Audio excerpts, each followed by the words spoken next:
National ஐ colours டே அப்படின்னு சொல்லிட்டு அமெரிக்காவில் ஒரு டே வந்து செலிப்ரேட் பண்ணுறாங்கப்பா. இது வந்து சில பேருனுடைய கண்கள் வந்து பார்த்தீங்கன்னா அவங்களோட நிறம் மாறி இருக்கும். ப்ளூ கலராக இருக்கும், பச்சை கலரில் இருக்கும். சில பேருக்கு ஒரு கண்ணு ஒரு கலரில் இருக்கும், இன்னொரு கண்ணு ஃபுல்லாக பிளாக்காக இருக்கும், ஒரு சிலருக்கு ஒயிட் கலரில் இருக்கும்.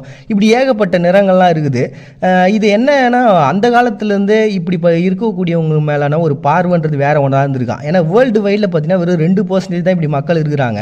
ஆனால் இவங்களை எப்படிலாம் அவங்க பார்த்துருக்காங்க அப்படின்னா, இப்போ இந்த துருக்கியை பொறுத்த வரைக்கும் இந்த மாதிரி குழந்தைங்க பிறந்துட்டாங்கன்னா உடனே கையில் தாயத்தை கட்டி நெத்தியில் ஒரு அழிக்க முடியாத மைய வச்சு விட்ருவாங்களாம். இது வந்து அவங்கள பாதுகாக்கும் துஷ்ட சக்திகள் இருந்து அப்படின்ட்டு. பேகன்களுடைய காலம்னு சொல்லிட்டு ஒன்று இருந்தது. அதை நான் ஏற்கனவே சொல்லியிருப்பேன் இல்லையா அந்த பேகன்களை பற்றி. ஸோ அவங்களுடைய காலகட்டத்தில் இவங்களை சூனியக்காரர்களாக பார்த்துருக்குறாங்க. அதே மாதிரி இந்த எகிப்தில் வந்து பார்த்திங்கன்னா மறுபிறவி எடுக்கக்கூடிய பயங்கரமான பவர்ஃபுல்லான பர்சன் பாயுங்க அப்படின்னு சொல்லிட்டு ஒரு பாசிட்டிவான வேலை இவங்களை பார்த்துருக்காங்க. இன்னும் அமெரிக்காவினுடைய ஒரு சில பகுதிகளில் நம்ம ஊரில் கிராமம்னு சொல்லுவோம்ல, அந்த மாதிரி அங்கே இருக்கக்கூடிய சில பகுதிகளில் இதை பற்றியான பெரிய நாலேஜ் இல்லாத மக்கள் என்ன பண்ணியிருக்காங்க, இவங்களை சூனியக்காரர்கள்னு சொல்லிட்டு தனியாக கொண்டு